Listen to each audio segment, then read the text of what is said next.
Hello, Michael. Hello. Well, thanks for joining me tonight. Yeah, thanks for having me after and thanks for letting me on after I left you on red for a week or whatever. Yeah.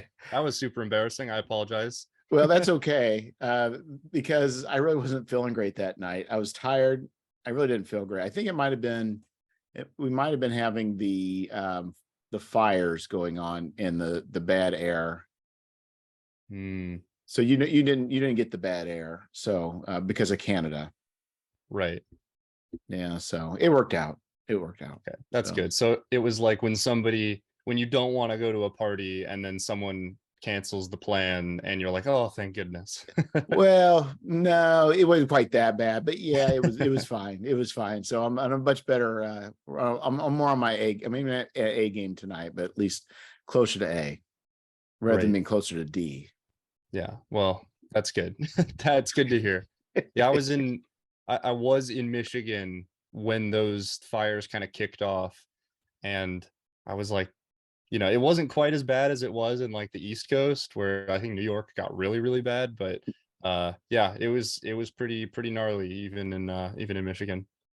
Well, it happened before when the California fires were burning, Yeah. and but it never actually hit like the lower, like it never became breathable. It just started making the sunsets, and the sky just seemed weird.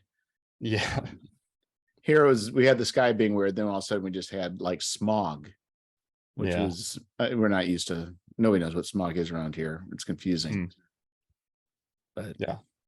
anyway, that's the only probably one of the few benefits of living in the middle of nowhere. So is lack of smog. Oh, I can imagine that being a big benefit. Yeah, just everything else is a downer, but that's okay. So you've got a Kickstarter. That's what I've heard. Zach told me you had a Kickstarter. Yeah, I certainly do. It's for my cyberpunk role-playing game CyberBlood, and it's probably happening next week. Well, that's exciting. So this Yeah. is your first Kickstarter? Oh yeah. It is I'm very much new to the whole crowdfunding scene, both as a kind of creator and as a contributor. I kind of missed the bus on a lot of that stuff when it was kind of brand new, so learning a Uh, lot. yeah, yeah, it's gonna be quite a ride. It's hard to prepare people for it. Last Kickstarter I did, this fellow that was joined me in this whole adventure with the sci-fi zine that I put on, and I couldn't quite prepare them for what it's going to be because it's hard to describe. You can't really tell people tell you they're in it once you've been through it. You join the brotherhood and the Right. sisterhood, so you are now part of. You will have been baptized in the fire, and you will have come out both a better person and a worse person at the same time. So that's okay. Yeah, it definitely does feel very intense in a way that I was not expecting, but it's a lot of pressure, that's what it kind of feels like. Yeah, because all of a sudden you, especially when it is, and you look at projections, you're looking at day to day, trying to figure out what you're going to make. You know what you want. It's like can't remember who's maybe it was Zach. It stated like there's a number that you state, that you want to fund at. That's the minimum, but there really is a number everybody's looking at getting. Right. And and sometimes some people get lucky, or I say lucky, that's not a good word. Sometimes people's Kickstarters do really well and it performs much better and faster than they do. I've had people who had Kickstarter at amounts that I thought were high, and almost through the whole campaign I didn't think they were going to make it. I really, for me, I would have killed it, but at the end they pulled it off somehow.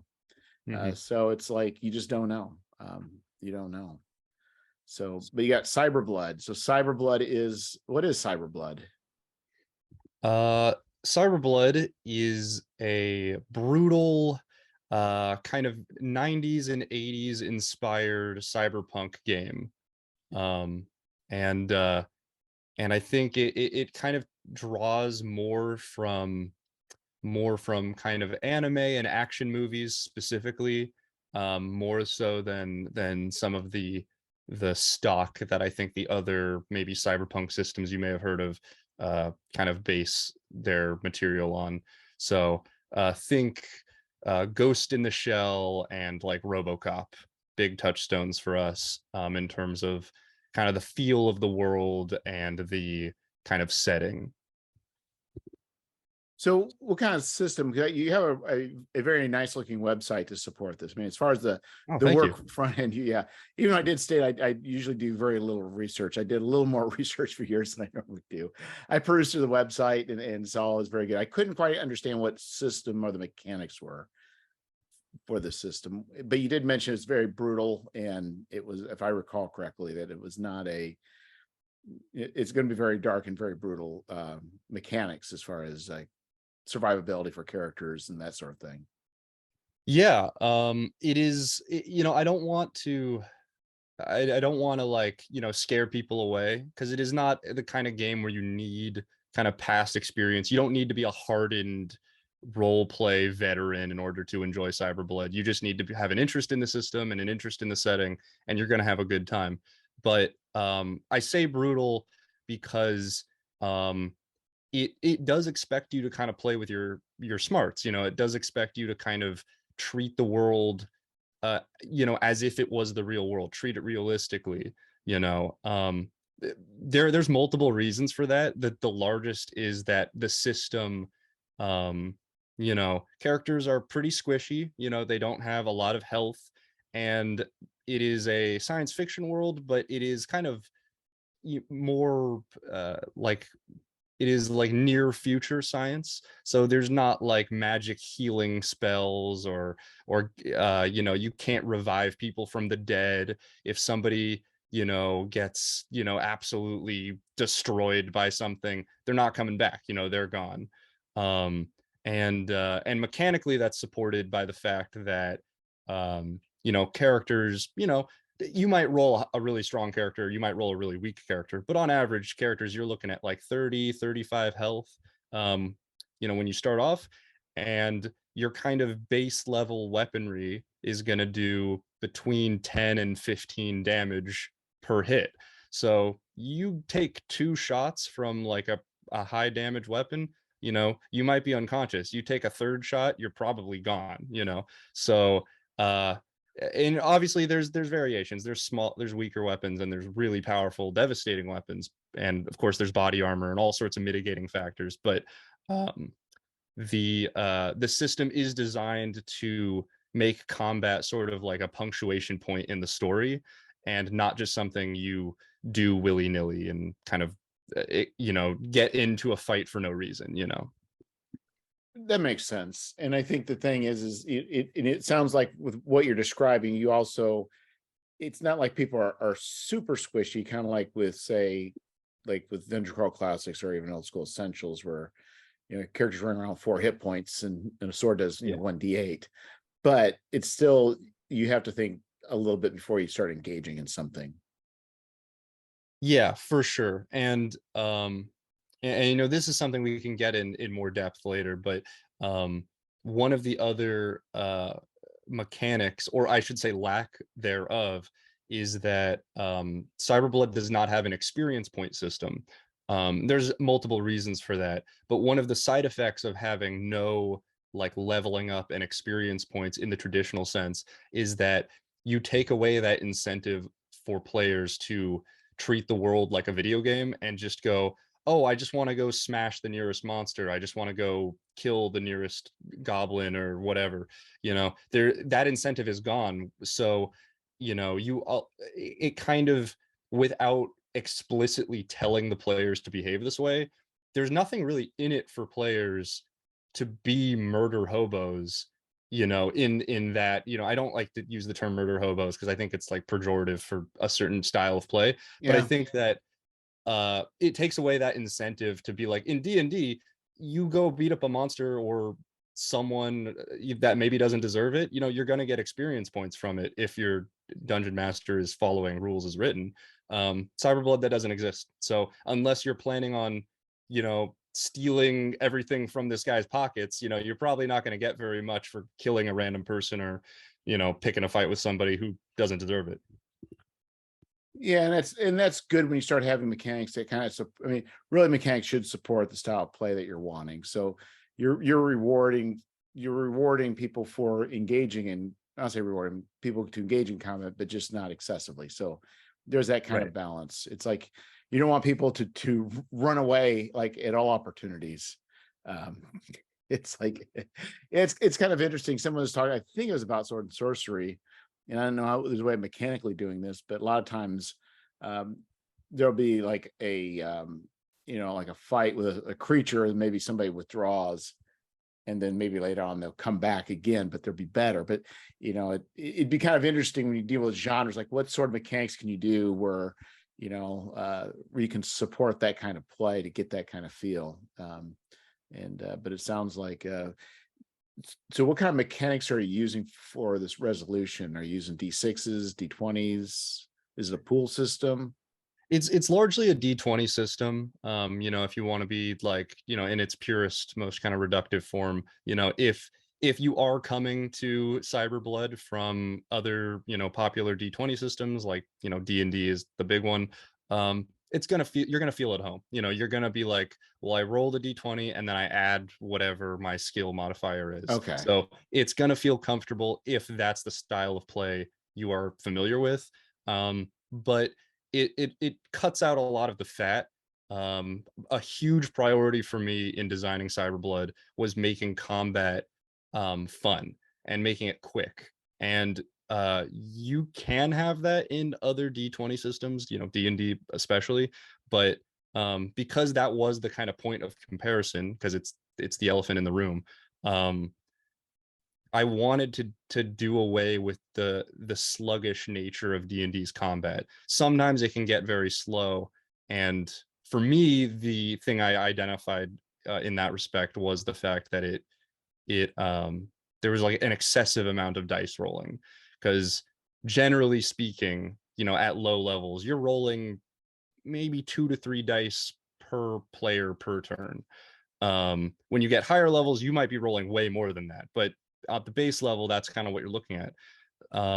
So the way I fixed that was that Cyberblood's damage for most weapons is fixed. You don't roll for damage. You Okay. roll to succeed in your attack, and then you have static damage, which makes more sense, anyway, because if you're shooting a bullet out of a gun, that bullet's not going to come out of the gun faster one time when you shoot it and slower another time. It's the same bullet, it's the same gun. So having static damage also made like sense in the setting.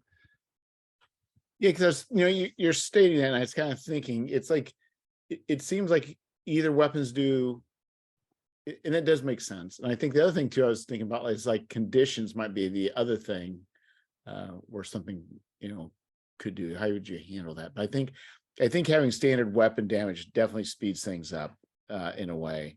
Yeah. The downside is people can also do the math in their head, which may or may not be a good thing. As far as like, well, I know I can take one more hit, or I can only take 2 more hits, or things like that. But still, I think as far as what you're doing is quick resolution.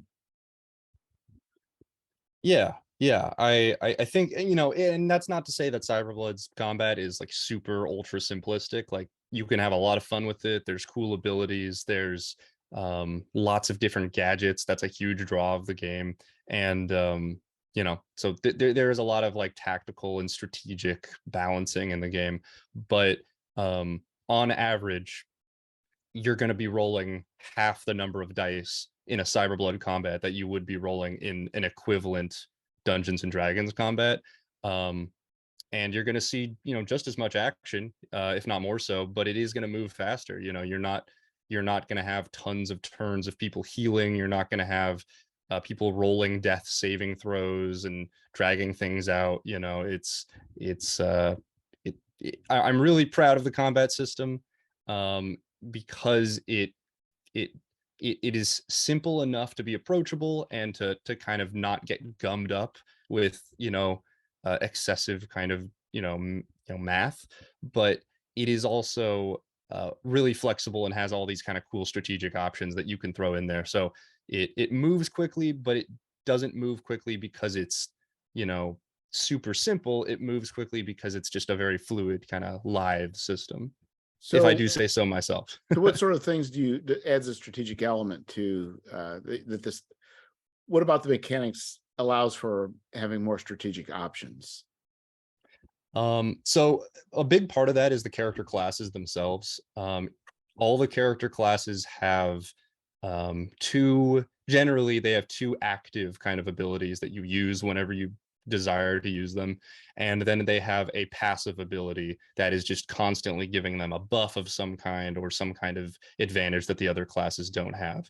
So a big part of the strategy comes from whatever class you chose and how you're interfacing that class with the world around you and with the team that you're working with, the other players and the classes they chose.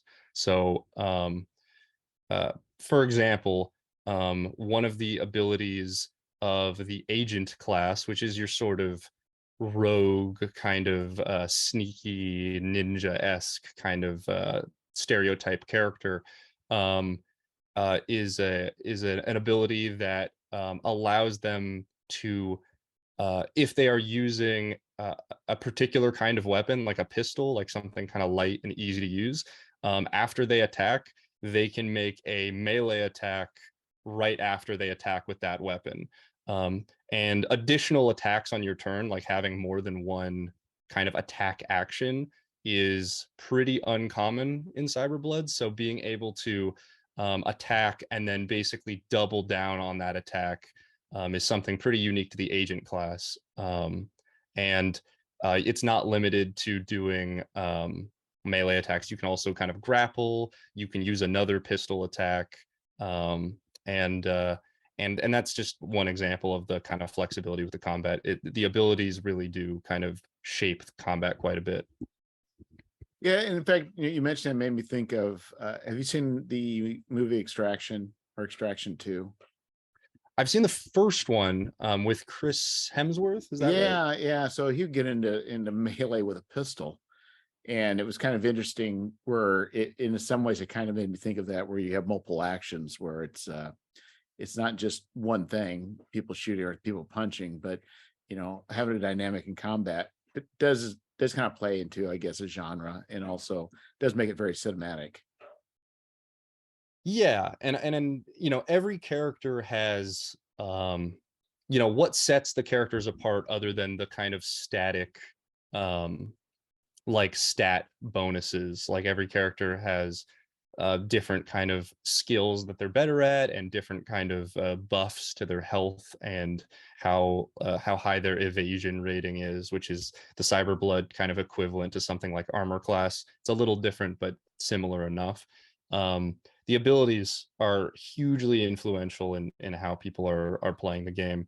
um, and it's not like a standard thing where like, oh, every class has a healing option and an attack option, or every class has a movement. It's not like that. Every class kind of just whatever fits with that class is what they got. So there are some classes that are a little more role play heavy. Their advantages are not so much combat focused, but they are exploratory and role play focused, and they benefit you in those fields. And then you have characters that are the complete opposite, that are kind of combat heavy classes.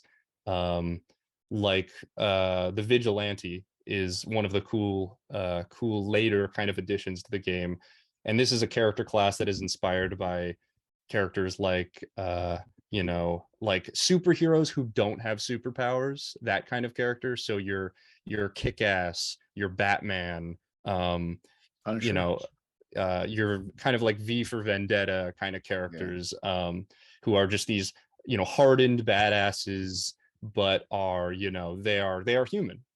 And so for this class, they have one of their active abilities is called signature move, and signature move lets you pick from 6 different attacks. You get to choose one of these 6 different special attacks that is the signature move for your vigilante, and you only get one of them at the beginning of the game. And whichever one you choose drastically is going to flavor and impact how you play your character tactically and in role play terms. If you pick kind of monk inspired kind of blizzard punch attack, that's a lot different than if you pick the like submission hold, which is more of like a wrestling kind of Batman-esque, special ability. So there's variety on variety, and it's something that was both really fun to do as a designer, but also the players I've play tested with and things I've kind of heard through the grapevine through groups that have been running the free version, big fans of it. So how do you handle the opponents? Are they have like class? Do they utilize the same classes? Do you just handle completely different? Yeah, it's the enemies that you're fighting are generally, there are kind of archetypes, but generally speaking, they don't have um they don't share character classes with the players. Although with some of the classes there are going to be similarities. But a lot of it is like if a GM, a game master, understands how combat works, they're going to be easily able to put together an encounter with any kind of character or any kind of security drone or mechanized vehicle or cyborg or anything. It's going to come together relatively easily. But there are characters that are a little more specific, like inspired by stuff like Akira, which famously deals with the kind of psychic kind of mutant characters. There isn't magic in CyberBlood, but there are these kind of rare psychics. And the Esper class kind of covers that. And if you're fighting against an Esper, you can expect them to have probably pretty similar abilities to the character class version. But again, it's game master's choice. If they want to create their own style of Esper, there's an entire appendix in the back of the book that has like a dozen different variations that aren't officially character classes, that are just suggestions. So you don't do like Mook and Mook rules, or how do you handle, like, do you have a differentiation like between Mooks and non-Mooks? Not particularly. I leave the kind of that kind of planning for the game master. In our on the website, you can download a free version of the rules and also a free mission module that kind of is a written kind of like a one shot, although it might take 1 or 2 sessions depending on how quickly the group moves through it. But the encounters in that are written so it treats all NPCs that you would logically get into a confrontation with basically with the same rules as each other. So if by Mook you mean like characters that have are you talking to like one kind of hit point kind of characters? Yeah, Or so like some there's they differentiate, but sometimes they tend to have, some games will have usually like a Mook level, which are real easy to take out, and like maybe sometimes like damage just carries over from one to the other. I mean, those types of things, smaller hit points. Then sometimes there's like a mid tier, and then there's like usually a higher level. And then usually the Mooks are just easier to take out. They're kind of like the ninjas with Daredevil, at least in the comics, where it's it's not how he gets the big bad. They kind of wear him down, but it's the big bad guy he worries about. But it sounds like most of everybody they're dealing with is at a level that's maybe not up to their level, but still approximate. Not that there's any group that's, I guess, much easier to deal with. no, the categories of the enemies are there's not really a category in that sense. There are definitely like variations in how the enemies behave and whatnot, but no, there's no like technical difference between like a low level, like a police patrolman or a security guard versus like some really powerful psychic or something. They play by the same rules. They're going to have different abilities, different stats and whatnot, but no, there's not I've kind of dabbled in playtesting with like kind of like swarm kind of enemies, which kind of work Yeah. as how you're describing, where there's like a number of enemies that kind of act as a unit. So there's nothing like that in the core rules, but that would be something that would be spelled out if like we released an expansion that specifically dealt with a kind of enemy that was like that. We would definitely like, go out of our way to spell that out, but not currently a focus of Cyberblood. Well, that makes, I mean, it's really coming down to the type of games you're wanting. And if you're trying to, again, make the combat more deadly and less John Wick, then it makes more sense too. Right. But I mean, if you think about it, like, if your enemies are, they've all got generally like, you know, 10 to 35 hit points anyway, you know, these are the lower level ones anyway. They may not have one health, but you are putting them down, you know, like incapacitating them with a single attack sometimes. So the effect is the same if your game master is, kind of, you know, following the rules and kind of, thinking about the encounters before they throw their players into them. So there is an expectation that the game master does like, you know, kind of like do a little bit of thinking about the strategy. It is like any RPG, it's not foolproof. You can definitely like goof it up if you're not paying attention, but um, if done right, it can move really smoothly. And that makes sense. And also, I mean, anytime you start adding additional rules for something else, even if it's minor, you are adding the layer of complexity that may not be what you want for the experience of the game. Yeah, yeah, and I don't think that's like I said, I don't think that kind of rule set is necessarily like a bad thing or anything. I've kind of like experimented with it myself, but it's I think that you look at you go through the books and you'll see the average level of how things are kind of balanced, and if you look at the free mission module, you'll see some like good examples of like kind of early level threats. Okay. And that'd be good for all the listeners out there because you can't beat free. No. Yeah.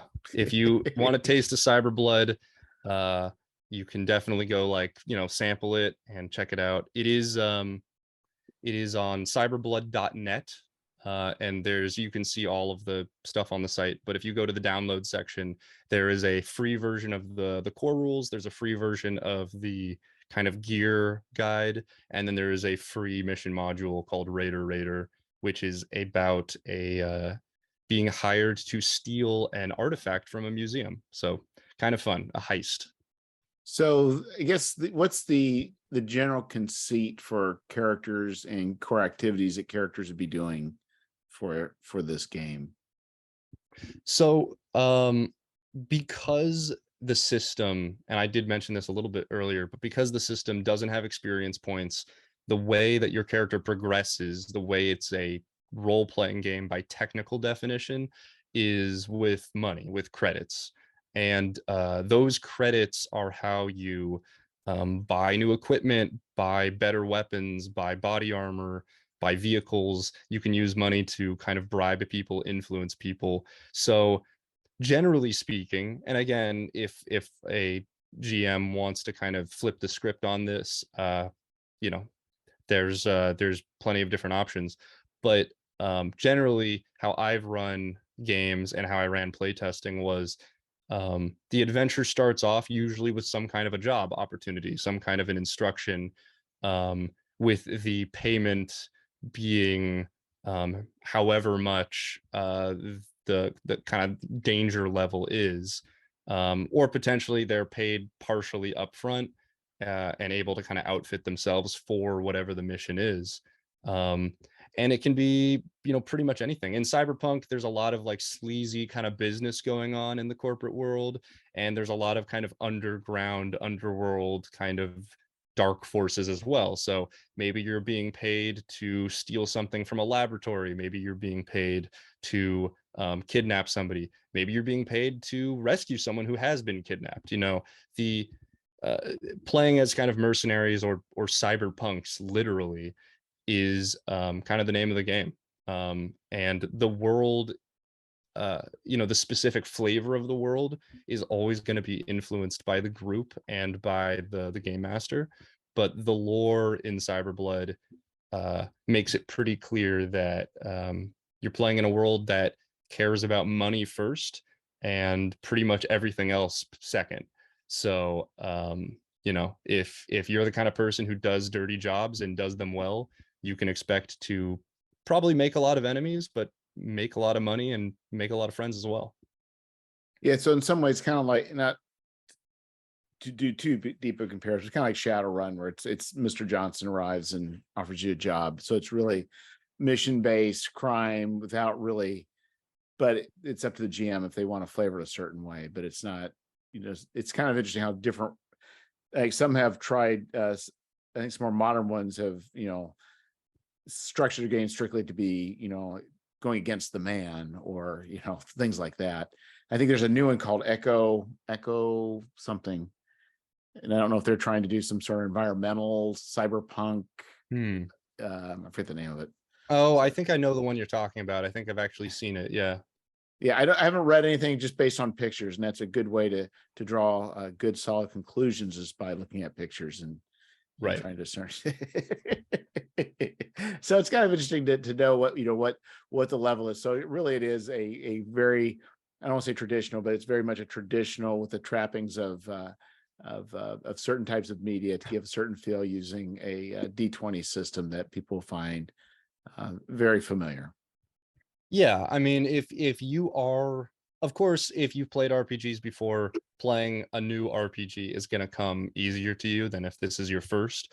But I will say that I play tested this game both with people who were experienced role play gamers, people who had come from big systems before, and I also play tested this with people who were kind of virgins. They had never touched D&D, they had never touched role play systems at all. And this was their first game, and didn't have really much of a difference between the two. If your players and your game master are engaged, you're gonna have a good time. It is not a like hard to learn system. It is definitely like an easy to learn system that's approachable, and it has enough crunch in it to allow for kind of messing around with the loadouts and with the rule sets and the different kind of customization options that there are. So it is, sometimes when you describe something as being hardcore or brutal, I try to avoid the term hardcore, because I think that can, in some people's minds, that seems unapproachable. If you say something as hardcore, what they think of is, oh, this is a game that is too serious. It's not going to be fun. I'm going to have to do a bunch of research before I play it. That's not the case. Right. When I say it's brutal, I mean that the kind of lack of second chances and stuff is brutal. The combat can be brutal, but the system itself, you can roll a character like realistically in 5 minutes, and that's not an exaggeration. There is a quick start character creation guide in the book, and it's got lots of nice tables and descriptions, and it's very beginner friendly. I think what's kind of hard is, we really don't have a good language to describe. And I think it's probably true with a lot of media, like, what you're saying, because, you can talk about things being crunchy and things being not crunchy, like Fate Core. But I find that sometimes the ones that are portrayed as being much less crunchy, like Fate Core, can be also harder to deal with than stuff that has more rules. So, but there's also an extreme where there's so many rules, there's a rule for everything. So there's this kind of continuum, but just because something's one way, still doesn't mean it's easier or harder. It's just we don't really, I don't think we really have the language to properly describe, and I think for you, it's like, it's easy to say, well, it's, it's definitely crunchier, or it's deadlier than 5e, but it's, less than OSE, but it's somewhere, we really don't have that language. Right. I totally know what you're talking about, though, and I want to be careful when I say this, because I don't want to give the impression that I'm like ripping on a particular system or anything. But getting into this and going from making CyberBlood a hobby to realizing that this could be a product that people besides me could enjoy, meant doing a lot of research on other systems and looking at not only how they're like marketed and sold and designed, but also like mechanically how they function. And something that I noticed with a lot of indie RPGs is the emphasis on promoting this kind of rules light, um, kind of fluffy, fluff over crunch kind of Right. thing. And it's exactly what you're talking about, where you can you can design a bad system with 1,000 rules or a bad system with one rule, but that the number of rules does not make a system more approachable, because sometimes those rules light systems, which like I said I did notice were had become quite popular. um the problem that I noticed with many of them is that they're very nebulous. They don't have a lot of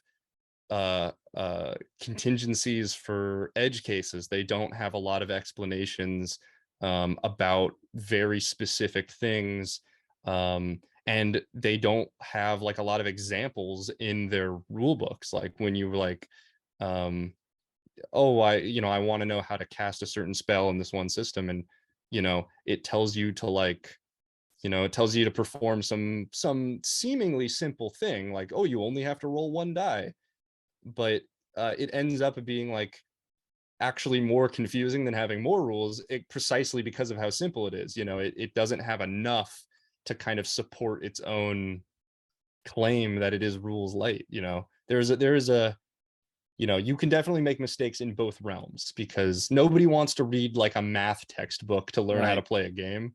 But at the same time, if your game can fit on like an index card, like, it might not have enough material there to support like thoughtful play. Well, and I think too, for me, it seems like, you know, there's always a trade-off of point, but it seems like the simpler systems can be much more fun, or can be a lot of fun for one shots, but True. it does not feel like, or maybe even just a few adventures, but they seem to be less satisfying for longer play. I can't speak to that, with, personally, because I haven't attempted, ongoing campaigns in a lot of these indie RPGs personally. But I can see that. I can definitely see that. I think that part of the longevity of systems like Pathfinder have been not just the fact that they got a bunch of supporting material and quests and stuff, but also just the fact there are a lot of options. Nobody wants to play as a wizard their whole life. Sometimes you want to play as a different kind of character. But if your system only has 3 character classes, you know it's not necessarily a bad system, but you're limiting the replay value, for lack of a better term. um, and um, I don't know if there's a magic number, but I think definitely giving players more options is always a good thing. I think that makes it fun. You can just read through the book, you can read through CyberBlood and look at all the characters and have fun doing that, even if you never get a chance to roll the die, just because um there's a lot to look at and there's a lot to kind of imagine with all the different combinations. That was like really important to me, because before I got a chance to play RPGs, that's what I did. I didn't have anybody to play Dungeons and Dragons with when I bought my first book. I just read through the book, over and over, because I thought it was interesting. I was like, this Right. is super cool. Yeah, and that's definitely it definitely goes to show how things have changed. Because uh how long ago was it when you bought your D&D book? Um, Probably about 10 years ago. So how old were you at 10 years ago? I was in high school, so I graduated in 2013. Um, so I probably bought my first role playing book maybe like a year or two before that. So did you live in like, you didn't have people to play with? Were you like in a small town? I mean, what was the Yeah, barrier? I mean, it's I don't know. Well, I should say that I think it was maybe before the kind of resurgence that role-playing games seem to have had in the Yeah. last 5 years or so, with like Well, all it the is actual because I think plays. 5e just probably came out at that time. I think 5e came out like a cut, like I want to say it came out like right after that, because my first book was a fourth edition book. Okay. Um and and you know, like I'm sure that if I looked hard enough I could have found people, but um it was, you know, probably when I bought it I didn't have a car yet, probably. And so it was, you know, and I didn't even know where to start, you know. It was, I think it was at the time where I was like, I didn't know how many people were still playing this kind of game. You know, I kind of thought in my head, and this is obviously untrue, but in my head, I was like, Dungeons and Dragons is something that people played like, you know, in the 80s and 90s, and like nobody plays it anymore. So, you know, I didn't really, It was in a I weird didn't, space at that time. yeah, it was like, you know, it was like after the kind of the hype had kind of dried up a little bit, because it was before the actual plays, it was before Stranger Things came Well, the out, and thing like, is, 3.5 was wildly popular. Fourth mhm, edition, not nearly as much, right, and it let a lot of the steam out of the brand. So when you did come, you're right. It was before everything became hot. You picked up a book. You're in. This is the thing I was going to state when because I'm not. I shouldn't be making these types of statements when I've never read fourth edition. But when you started stating that about being character classes being kind of important as far as what it did, and it's kind of limited, it made me wonder if it was like fourth edition. And I think fourth edition, it seemed to be, from what I've heard, is the character classes and their interplay between the classes was very important. And it was a very streamlined as far as I think combat. I think character creation is more difficult, but oh yeah. so that being said, do you think fourth edition has a play in the sensibility of Cyberblood, or is it not really there?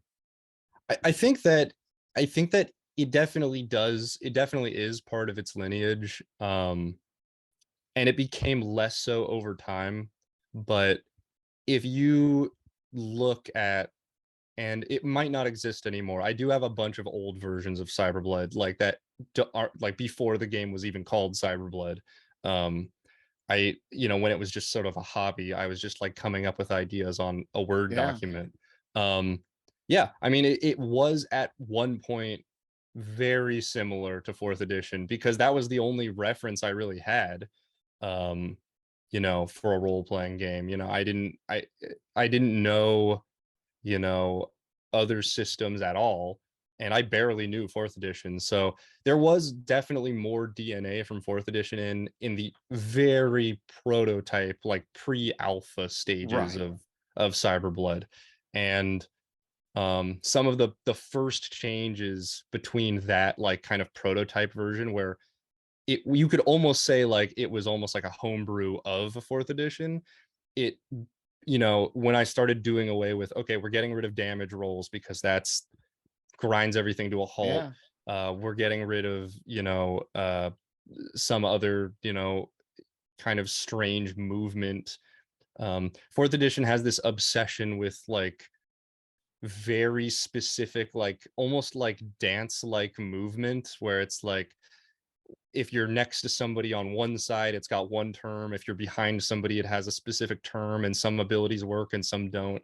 And so the positioning is like hugely important. It's basically a war game. You know, this yeah. fourth edition is has a lot more in common with stuff like, you know, like I don't know, like Axis and Allies in some ways than it does with like other editions of D&D.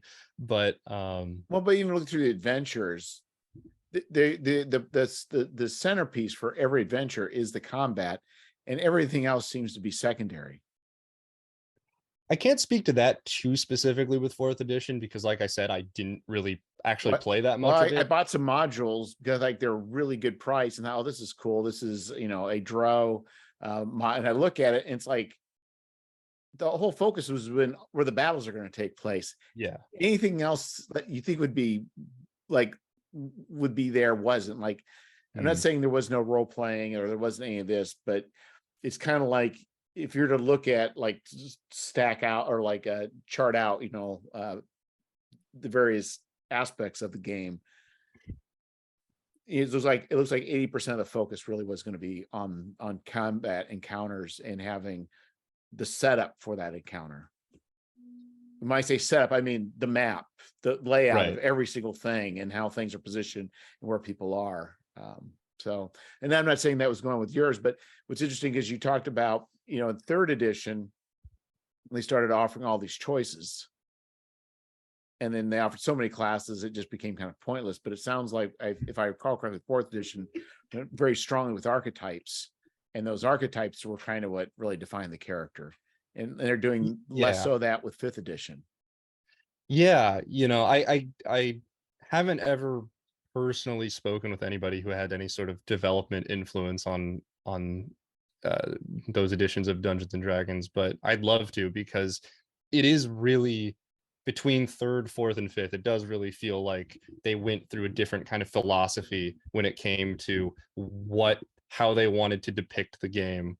And I just did an interview yesterday, in fact, with World of Game Design, and we ended up talking about a similar sort of thing about how, um, with Dungeons and Dragons, sometimes there is this kind of push against combat, not just from the player base, but also from Wizards of the Coast themselves, where they really want to push how important the role play is, and how the adventure can be your own, and how combat's not that important. But when you open up the book, even fifth edition, when you open up the book, 80% of the book is rules about combat, or options for combat, which is not a bad thing, but it's that the messaging of the company and of the player base completely conflicts with the actual, Well, not even that, just the rules. rules. What rules do they really have for social encounters?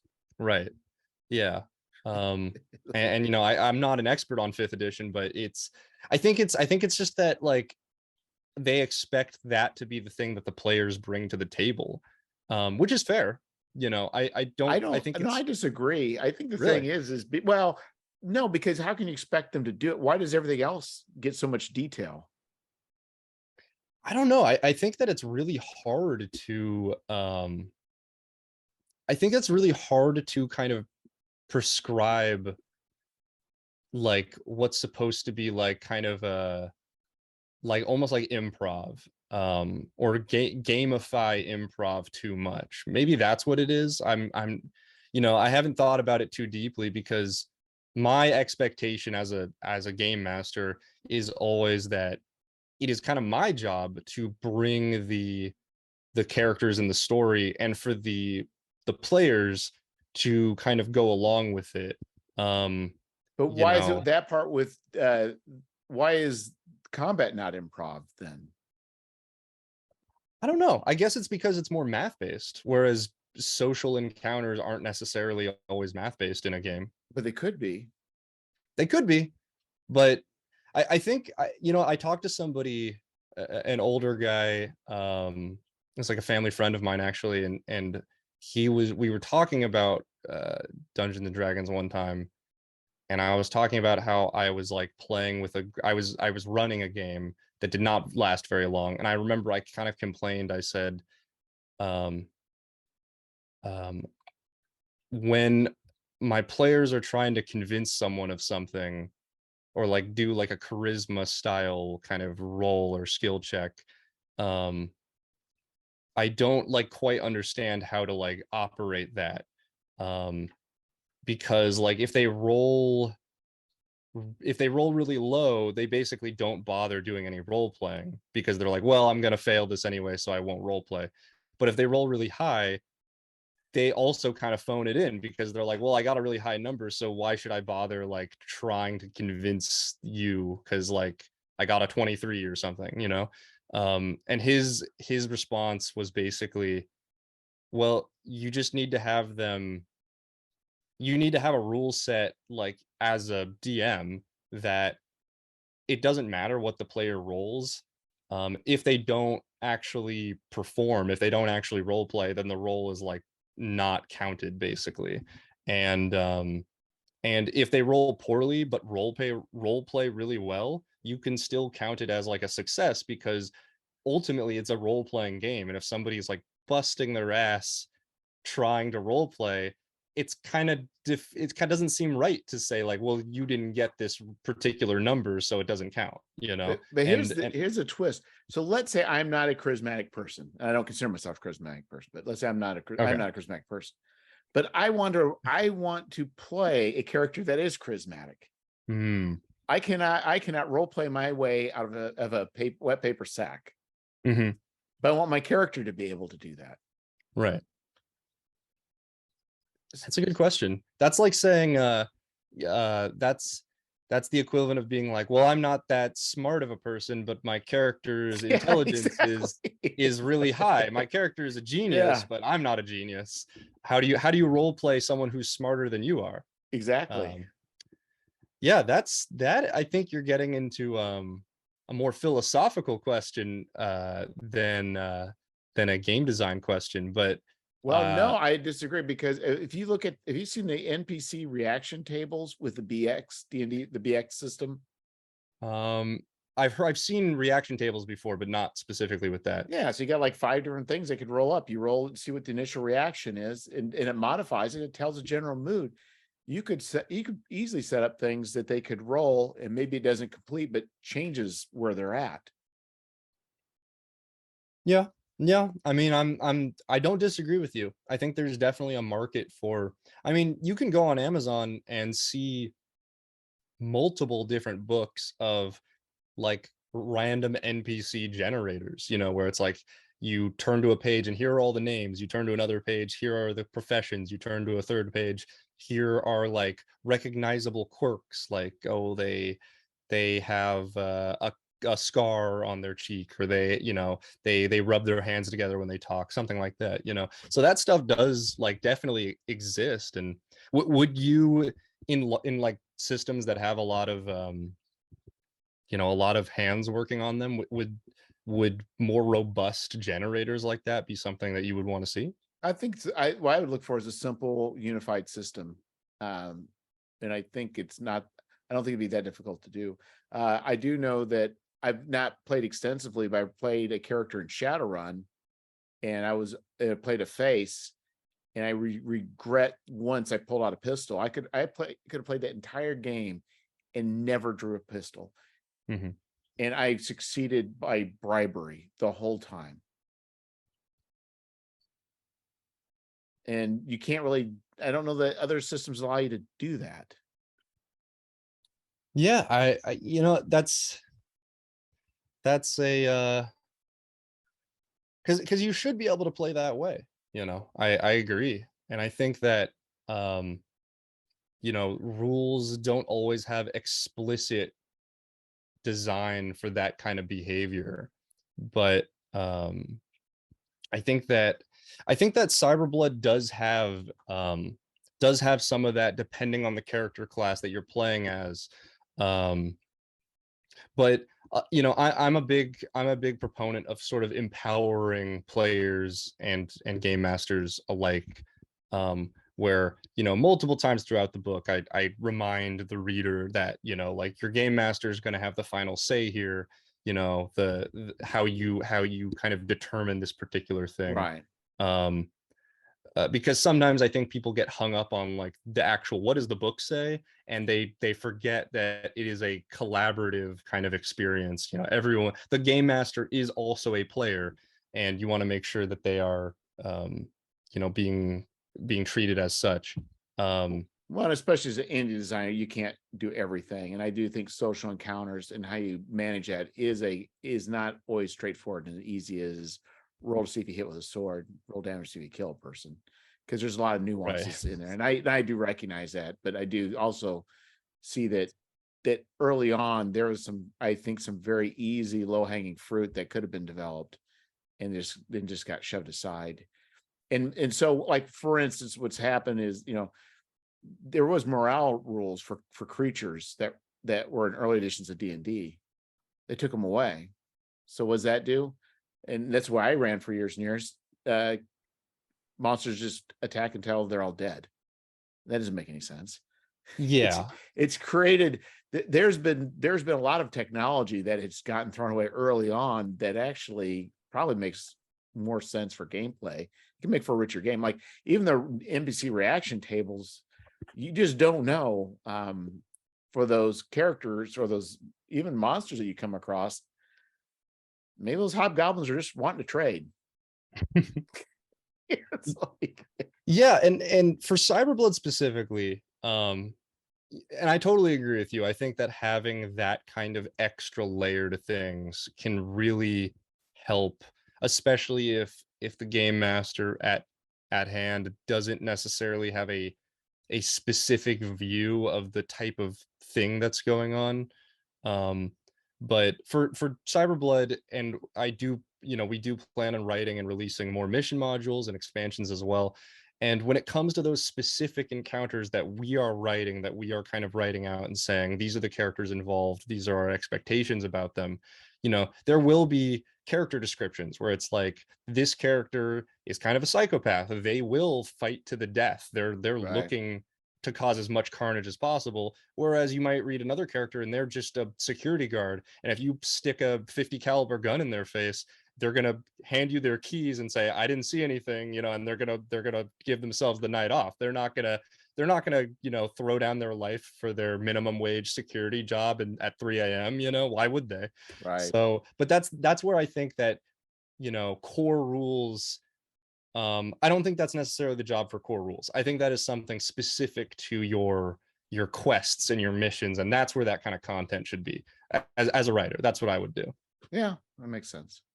Yeah, Um, I just think that there's a lot of opportunities. So to do different in different ways, and there's no necessarily right or wrong. I just kind of lament the fact that I think things have gotten ignored. It could have been, I think, a richer. I think a lot of things are going back to in exploring things that were thrown away. I think we're in a really good, as far as RPG design space, we're in a very we're still relatively new, and things are being done that no really thought could be done before, or not could be done. But I think there's definitely explorations in a lot of new areas, which is a good thing. So you're planning on like extending this thing out, more missions, more content once this Kickstarter's done, once you recover from the from from the the experience. shockwave. So as World of Game Design, are they doing the distribution for you too? Yeah, their World of Game Design is partnered with us currently to do to help a little bit with the Kickstarter because they have experience with that in the past, and also to do a little bit of the publicity as well as yeah, distribution, and they're going to be storing the physical product because that just simplifies things for us. They also have just more of a tradition of going to conventions, which is going to open Cyberblood up to just being exposed to more people who aren't on the social medias that I am. And uh Cyberblood is not my full-time job. I'd love it if it was, but it's not. And you know it is their full-time job to kind of distribute this stuff and get it out there. So it's going to just hopefully help it reach a larger audience and get more people involved. Yeah, and I've used them for quite a few Kickstarters, and Zach and team, and not to forget Troy, who does the mailings, among other things. No, they've been actually very good to work with. I'm very pleased. So, is there any plans on applying this to different genres? You mean like using the system? Yeah, Um, not particularly at this point. I think the system is uh definitely adaptable so that it could possibly support other genres beyond cyberpunk, but it is quite ingrained with that sort of genre that the um you would have to do a pretty major overhaul for it to work that way. And at that point, I would almost just say just write a different system. But I did have a player, one of my play testers, who was a big fan of the system. he homebrewed a a Half-Life inspired game based on CyberBlood's system.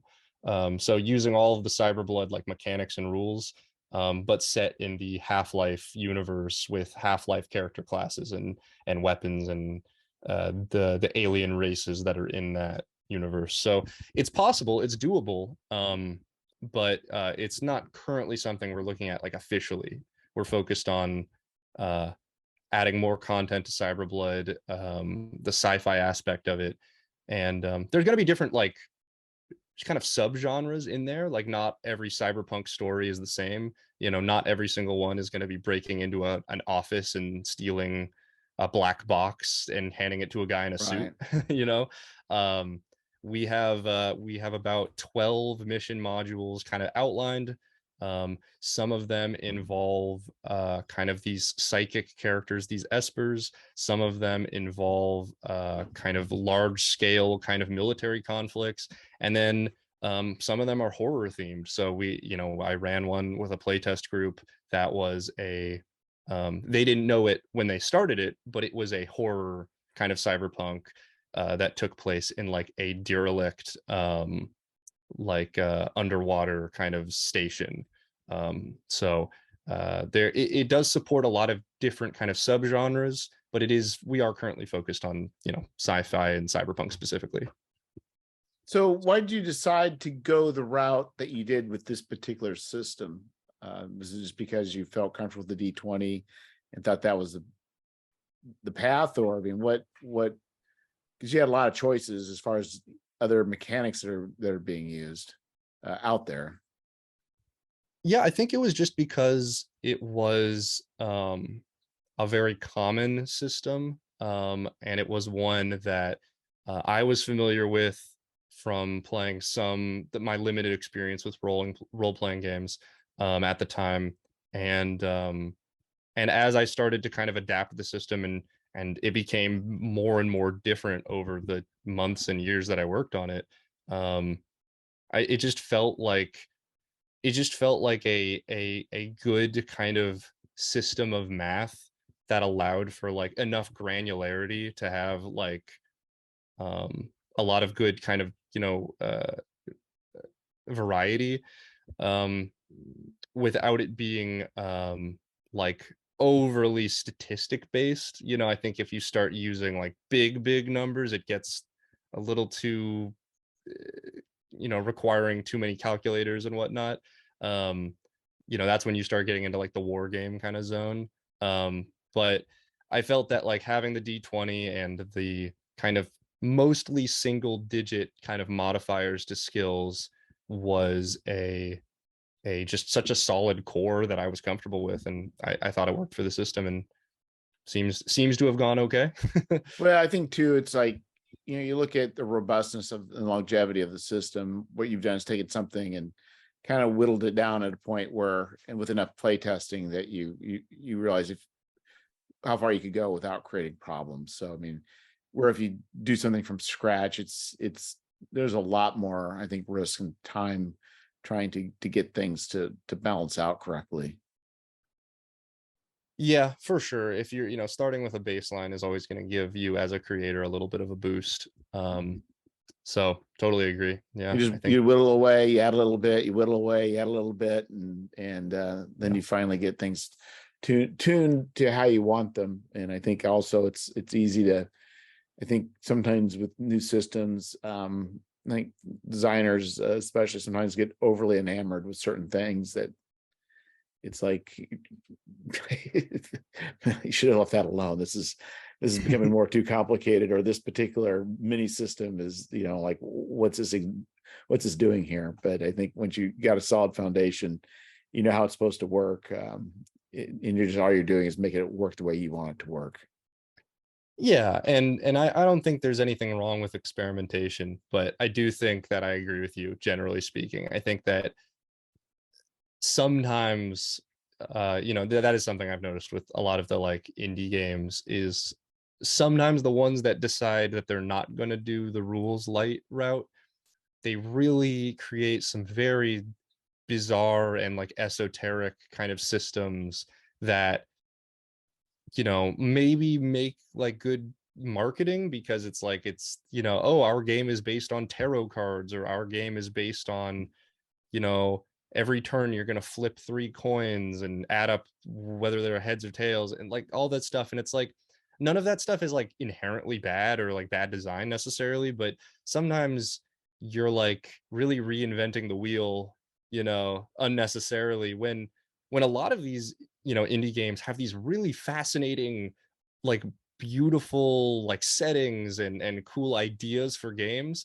But when you look at the rules, you are really thrown a little bit because, you know, people don't get into role-playing games because they want to learn a bunch of rules. People get into role-playing games because they want to inhabit a cool world with cool characters.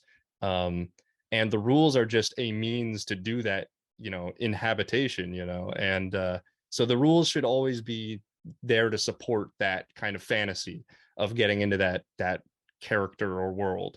If you create rules that are just a little bit too strange, you know, you're gonna lose some people. I think one of the I've never played it, and what I've heard is the original Deadlands. It's a horror western. Right. The original game, you played with a deck of cards, regular Yeah. playing cards, and I guess people loved it. It just felt that western theme. The mechanics were solid, and those playing cards just added to the ambiance of it all. But more often than not, it's you're like you're saying, it's kind of a distraction. Or if you're saying the tarot cards might seem cool, but now you got to make sure you have tarot cards with you, or you know what I mean. It's Right. like 3/4 of the mechanics work great, but the 1/4, maybe it doesn't, and it's kind of trying to be beholden. And I think there's one designer that I think has been notable for Fantasy Flight, and he also went to Modiphius, and it's like a friend of mine I thinks the problem is these people are very smart, just a little too clever, and usually once they leave and then there's 2 more revisions, then the system actually is where it should be. So Yeah. sometimes it just takes it's like an editor. It's like you may have a brilliant writer, but the brilliant writer just needs an editor. But if you have too strong of a writer and no editor, then it just the book's gonna be a hot mess. Yeah, I mean, it's the classic design advice to like kill your darlings or whatever, or it's when you create something that like maybe when you started it or you had this like bright idea that was like really cool in your head, and you can make it work if you really force it and you really get in that specific zone. But you have to remember that unless your game exists purely as like a thought experiment, like if you actually want people to play it, you know, most people, you know, aren't going to be able to perfectly inhabit the mental space that you were at when you came up with this harebrained idea, you know. So the more approachable you can make a game without sacrificing what makes it special, the better you're going to be, you know. And some people might turn their nose up at that and say like, well, I'm not making my game for the lowest common denominator. I want my Right. game to be, you know, my game's elite. My game is for people who really care. And like, I get that, but also like, don't you want more people to have fun with your game? Like, don't, you know, why would you want to put obstacles in your own way, you know? So it's kind of interesting. So, I grew up, I'm obviously older than you. And so I find it interesting that certain genres kind of went away, or they're very strong for, say, my generation. But I also find it interesting when other people of a different generation pick things up, like cyberpunk. Mhm. So let me turn on the light because it's starting to get dark. Yeah. So is your so I grew up in the 80s, and that was the whole, like, that's a lot of the corporations, the corporations taking over, yada yada. It's a little different situation now. So for you, what was it that drew you into the cyberpunk genre? think I think largely it was that I liked the kind of, I think what drew me in initially was the aesthetic for it, you know, and maybe that's not the coolest answer, but I think it's the most honest answer, is that I liked the look and the feel and the sound of that kind of vibe. and I liked the kind of endless city and the darkness of it, and the fact that people had this really kind of um cold kind of technology that seemed really like inhuman, and but it wasn't like science fiction, like far flung science fiction. It wasn't Right. like Star Wars and ray guns and aliens. It was like this more realistic science fiction in the sense that it was like all very earth based and very much like focused that way, and that to me was really attractive and interesting. And when I started learning more about the subgenre, and kind of looking at different media that, you know, was, considered cyberpunk, I was like, oh, there's like a lot to like about this from a kind of um like philosophical point of view that is like below the surface. It's the more interesting like kind of stuff when it comes to the writing. So, and then that's like your, you know that's like your stuff where corporations are taking over. Do they suppress or supplant governments, and people, people's lives are less valuable because there's a much larger like concentration of human population. So there's a lot more interesting in that regard.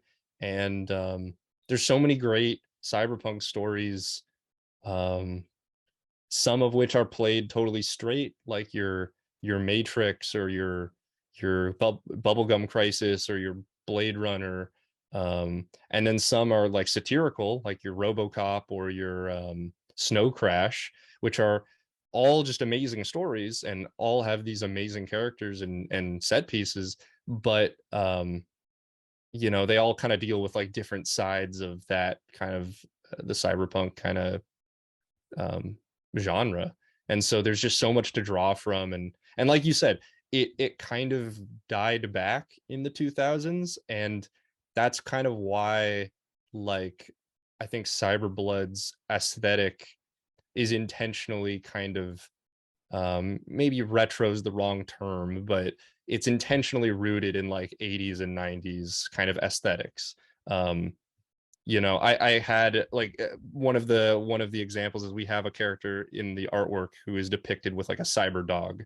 His is like robot dog, and the initial designs I got back from the artist were very Boston Dynamics, very Yeah. much like it was a rectangle with no head, and it had four legs that ended in little stumps. And I was like, this is cool, and this is probably what a robot dog would look like now, but that's not what we're going for. We want, like, what is the 80s cyber hound? What does this look like? And then he's like, okay, I get what you mean. And he comes back to me with what we have now, which is, it looks a lot more like a canine. It's got pointed ears, it's got like a little visor instead of eyes, and it's got like metal teeth, almost like a bear trap. Like, that's maybe not the most realistic thing, but Well, it it's have a fits. different where you're going. I agree with what you're doing, and I think, like, for instance, I've not played a lot of Shadowrun, but I do know that the different.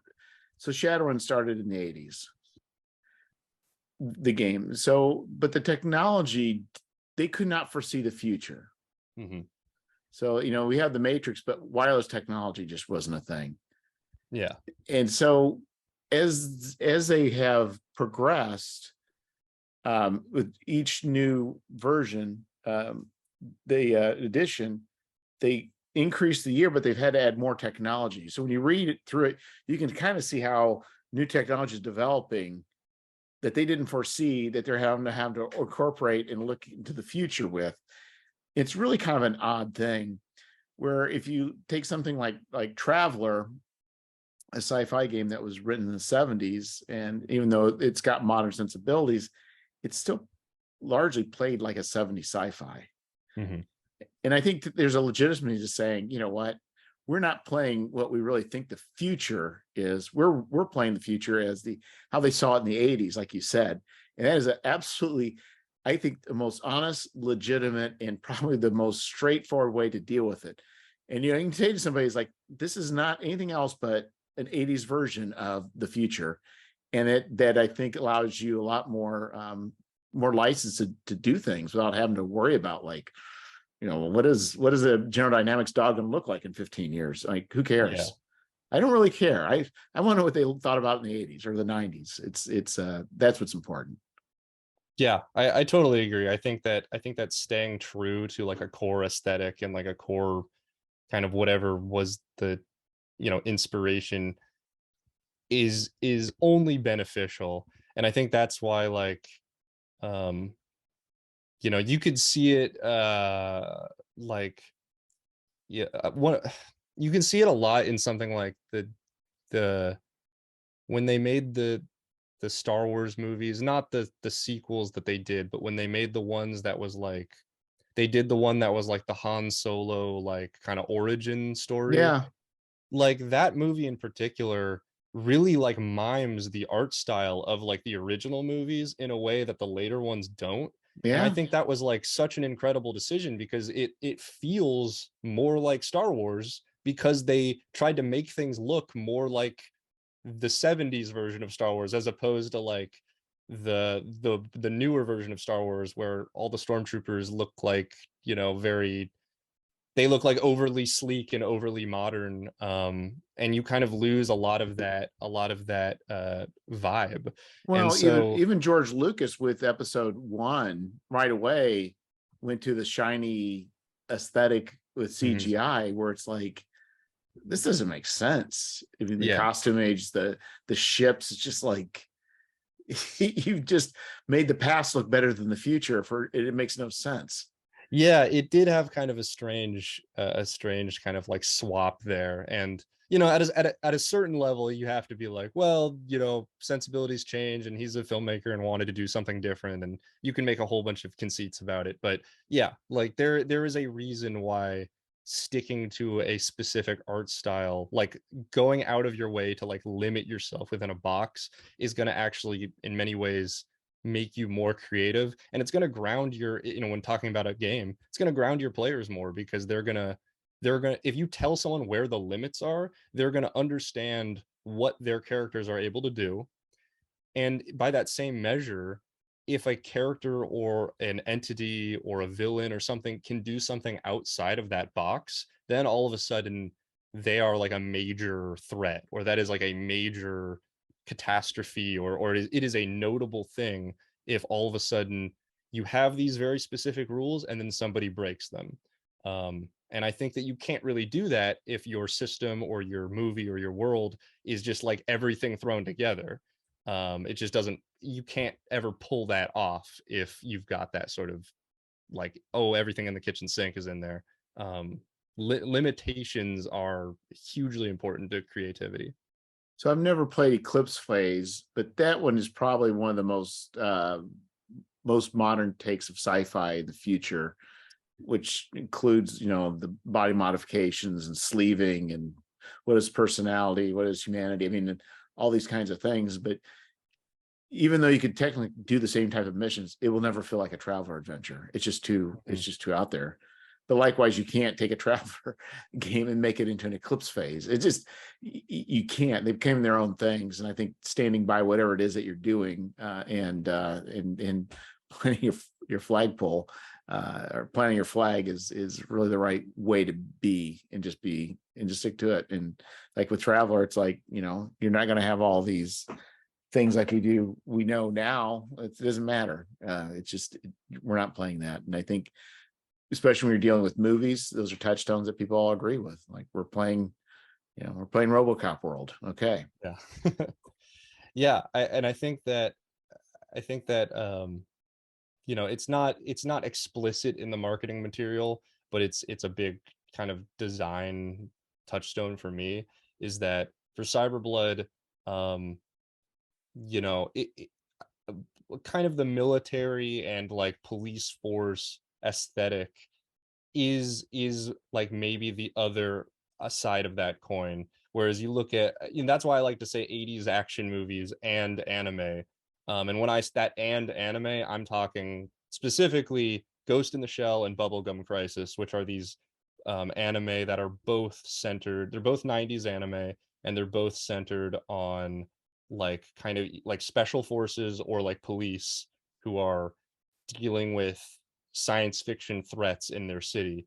And so that kind of military aesthetic is also like very influential on Cyberblood, um, in the sense that like a lot of the lore of the world is given through the weapons. You know, every single weapon in the game, there's like 250 of them. Every single one has a description, and sometimes the description just describes literally what the weapon is and what it does. But then some of the descriptions go a little further. They talk about who manufactured it. They talk about why it was manufactured, for what purpose does it serve.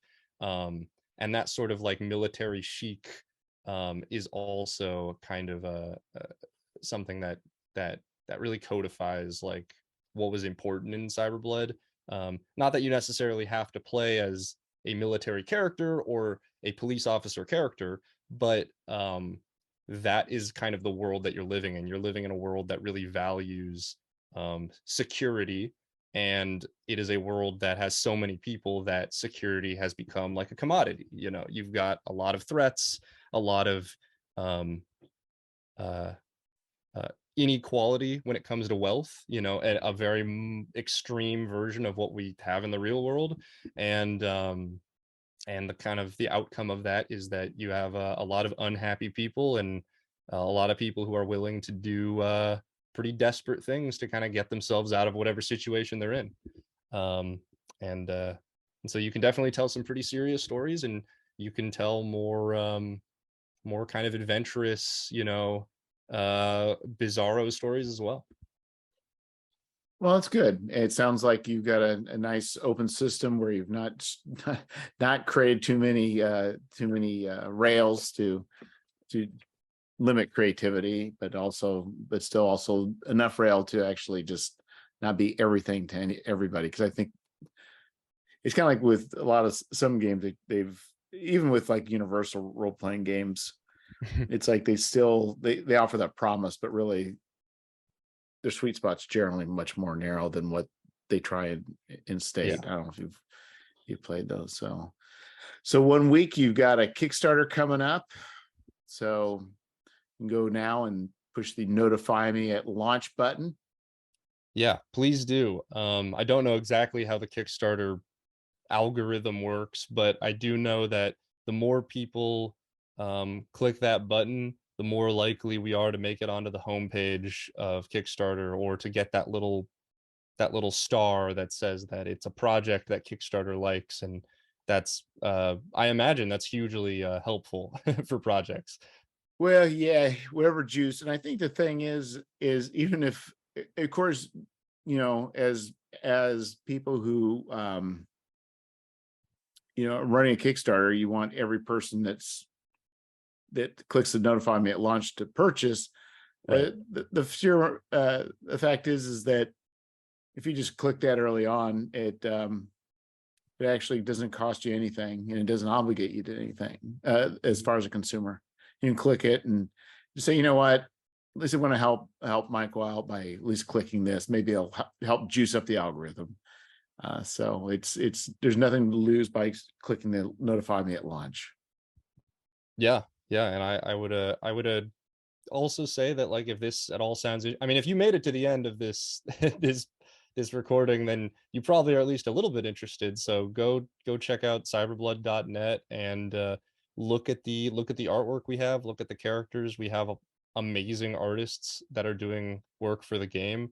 And I would say that, you know, if my rambling here hasn't sold you on it, I think the artwork definitely will, because you know, Cyberblood, you know, the so much of the personality has been influenced by the amazing artists we worked with. Logan Stahl did the character art, and this just really cool, like, you know, comic book 80s kind of vibe came from you know, from him. So go Are check you it out. doing any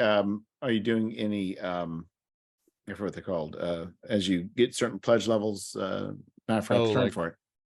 you talking about like incentives? Yeah, no, I forgot the term for it because I never do them. People ask why I don't have those, not the add-ons. It's whenever you reach a certain funding level, you unlock a Oh, certain like thing. stretch goals? Stretch goals, yeah. Are you doing any Yeah. stretch goals? Yeah, the thing with our stretch goals is that we want to really make the stretch goals something that's going to like just improve the product like in a meaningful way as a whole.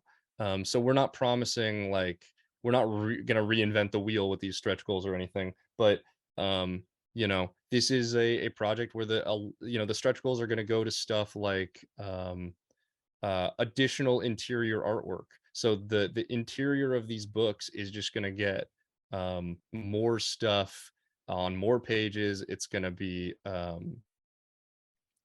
to be like just a higher quality, more deep product. We've got Kickstarter like stretch goals that are like modifications and improvements to the physical book itself. So like kind of laminated covers or heat treated UV covers, which is basically just like a fancy term for having like kind of like a special gloss on parts of the cover that's not on the other part, which doesn't sound like much verbally, but when you see it, you're like, oh, this is like a big difference. World map we want to do. We want to include additional like an additional chapter all about like the lore, like expanded lore. If we do really well, we're going to release a separate like zine that's all about like the corporations in CyberBlood. And a lot of this stuff is stuff that's just going to like you're going to notice just like an overall improvement on the quality of the product. Some of the lore stuff might come down like later in the line, like on separate products, Right. but so it's never like going to be too late, but it getting it early and getting it with these other products is going to be just like a huge like boon to game masters who want to run this stuff and have access to all of the cool stories and jumping off points for their campaigns. And that's exactly what we want, to empower the game masters to bring these cool stories Well, to their players. and that's what I think the intent of Kickstarter. I mean, I just don't do. I never do any of those because I don't. I have everything. My ideal state is to actually have proof copies in hand before the Kickstarter starts. So I don't want to do anything that limits it. But I think what you're doing makes a whole lot of sense, and that's what probably is I don't say it's the right thing, but it has a very good way of saying, the money's going is really not just going to the project, but the more it makes, the more robust it will be. And I think that's definitely laudable. It's just then hopefully you'll fund really well and knock out all those stretch goals. Yeah, and we're the same way. I mean, we've got the game itself is done. The game itself is done. The core rules are done.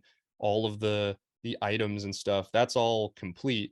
The Kickstarter, what that money is going to, stretch goals not included. What that money is going to is manufacturing, making sure our artists are paid and making sure that we can pay the next wave of artists and writers in producing the content that comes next. So that is the proof copy right here. It's so but ready you're to going to go. be but you may be adding to that book though as far as the art goes. Yeah, so like this book, this is the proof copy. That's It's a hard bound. So yeah. that's not cheap. Does that who did the printing for that? So this was done by Mixam, but we're going with a different manufacturer for the final product. But yeah, $100 right there in your hand. it was the proof copies are a little bit more than the production run copies are going to be. It cost me $100 with shipping for a hardbound copy, hardcover copy. Yeah, these are not going to be $100 for you guys. No, it's you get it in volume. It's just that one doing proof copies is very expensive. I never did this with so what I do is I do dual. I do non-US backers. I fulfill using Lulu, and I use for US backers I use Mixam. So Mixam's better quality and it's more money. But I usually do my first proof copy with Lulu because it's cheaper for doing the proof copy. So I get all my Right. mistakes made there. I'm not sure about their hardcovers, how those are. But you don't use Lulu at all then. You're just going to be No, we're probably going with Print Ninja for the final. I was just on the phone with them the other day. I mean, I'm relatively uninformed about different manufacturers, so if you recommend Lulu, I'll check them Well, out. the reason I recommend I'm not recommending Lulu necessarily, but what I do is they're print on demand. So what I can do is I can open up to non-US backers, and then not they don't have to pay outrageous postage. Oh, that makes sense. So for like a zine, I can ship a zine in the UK for like for let's say for like $6.50. Oh yeah, it's not bad at all. And maybe Australia, it's been a bit. So, and it could go up to like $10, $12 is the high point. But if Yeah, you were even to that. actually ship from the US, it would be 3 times that amount. It's insane. Yeah. So that's the advantage of Lulu is if you want to do print on demand, it's cheaper. And you can also do the same with Drive Through RPG. You can use Yeah. their system, but what it's doing is adding complexity. Yeah, and this is my first rodeo, so I'm just learning the ropes. Yeah. I'd love to offer more complex options, You can do and that with the more next flexible Kickstarter. options. Get Yeah, 1 or 2 under your belt. yeah. But So see, the I'll thing is, what you could do. I mean, and I again, I didn't do hardcover. I just did soft cover with Lulu. But you could your next Kickstarter, if you want to go that route, then you could just offer that as an option on Lulu as well. Yeah, yeah, the whole cover issue has been a bit of a sticking point because we want to do hardcover. I was initially going to do paperback, but the guys at World of Game Design thought hardcover was the way to go, but we're still trying to work out the kinks a little bit because we want the quality of the hardcover to be like good. Like if we're going to spend the extra cash to produce a more expensive product, we want it to be worth it. So that's something that we've been working on the last couple of days, is trying to figure out like what kinks need to get worked out with this hardcover and how the production run is going to be different. So it's all new to me, but I'm learning. Yeah, I hear you. So well, good luck with that, and you're in good hands with Zach and gang. Yeah. So anyway, I think we'll be dropping this on Saturday. So then Awesome. you should I'll push everything else back. So anyway, thanks again for joining me, Michael. Yeah, thanks so much for having me and letting me ramble with you.